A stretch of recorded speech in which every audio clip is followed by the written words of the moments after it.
boleh nggak menolak laki-laki yang berbeda manhaj, akan tetapi dia Masya Allah dari CV-nya soleh, hafal Quran 30 juz, hafalan hadis, tapi berbeda manhaj Ustadz. Apakah boleh saya menolaknya?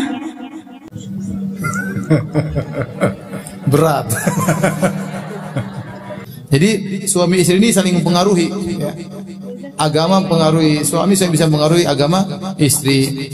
Kalau yang seperti itu yang memang mengkaji, mempelajari, maka jangan takut antum malah terbawa dengan mereka. Ya, perbedaan itu akan tetap ada, tapi paling tidak dia visi dan misinya sudah sama, insya Allah. Dahulu antum waktu nikah, kenapa semau sama dia?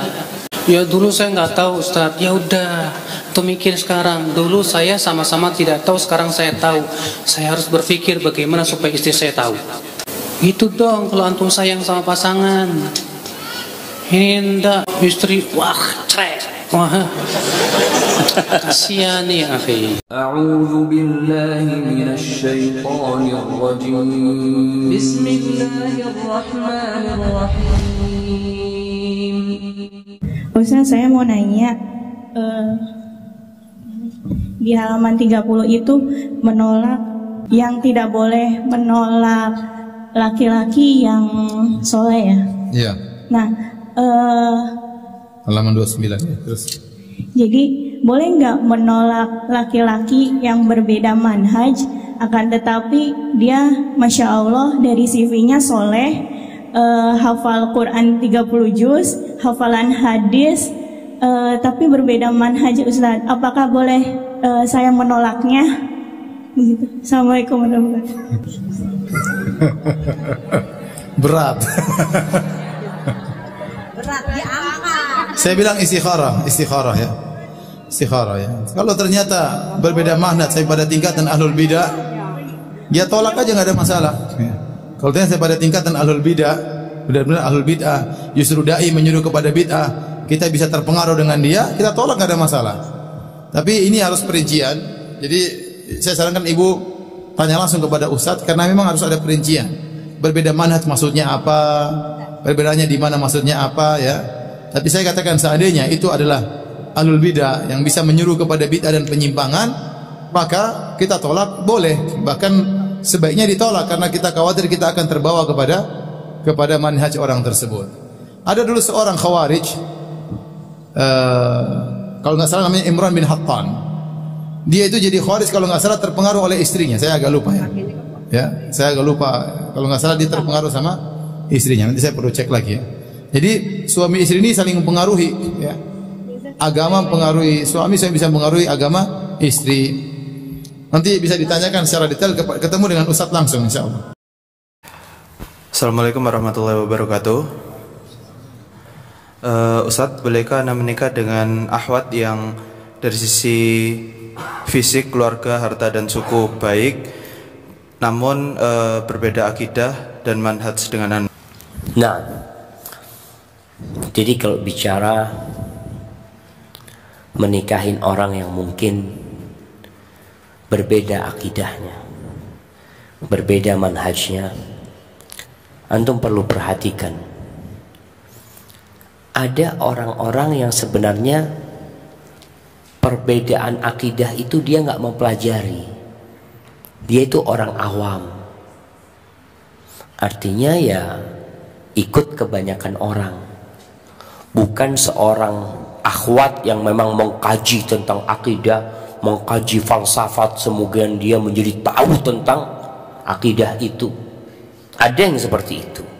Kalau yang seperti itu yang memang mengkaji, mempelajari, maka jangan takut antum malah terbawa dengan mereka.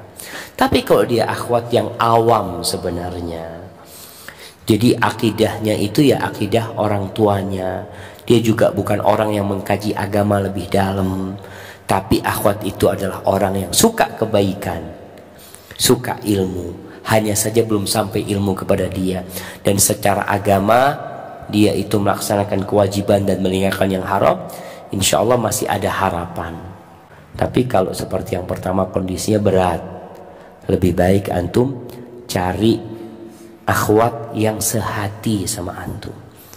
supaya di rumah tidak ribut terus. Pulang kerja langsung buka kitab. Mana kitabnya? Mana dalilnya kamu yang mengatakan nggak boleh kayak gitu? Wow, ribut terus. Makanya dari awal carilah akhwat yang sehati sama antum, sehingga ya perbedaan itu akan tetap ada, tapi paling tidak dia visi dan misinya sudah sama, insyaallah. Hadza wallahu a'lam bissawab. Kalau kita berbeda manhaj dengan pasangan kita, gimana ya Ustadz? Akhi, dahulu antum waktu nikah, kenapa semau sama dia? Ya dulu saya nggak tahu Ustadz. Ya udah, tuh mikir sekarang. Dulu saya sama-sama tidak tahu, sekarang saya tahu. Saya harus berpikir bagaimana supaya istri saya tahu. Itu dong kalau antum sayang sama pasangan.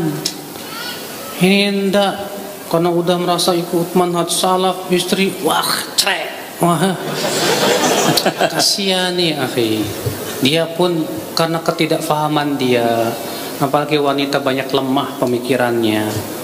Kan Rasulullah mengatakan di agama itu, wanita itu kurang akal dan agamanya. Antum sebagai orang yang sudah faham, coba ya berikan cara yang bagus dan menarik kepada istri. Jangan dengan suara keras, jangan dengan marah-marah, apalagi melotot. Jangan. Perlihatkan bahwa manhaj salaf itu manhaj yang indah. Sunnah itu indah. Lihat bagaimana Rasulullah mengajar orang yang bodoh, Pak. Lembut banget. Ada orang Arab Badui masuk ke masjid, kencing di masjid, bukan sholat, kencing. Rasulullah marah, melotot, enggak. Rupanya para sahabat yang marah. Mau dihentikan, Rasulullah bersabda apa? Biarkan dia kencing. Setelah selesai Rasulullah menyuruh satu ember diguyurkan. Lihat lembutnya Rasulullah. Ada lagi sahabat yang baru masuk Islam, Pak. Pas sholat di sampingnya ada yang bersin, haji, alhamdulillah. Dijawab, yarhamukallah.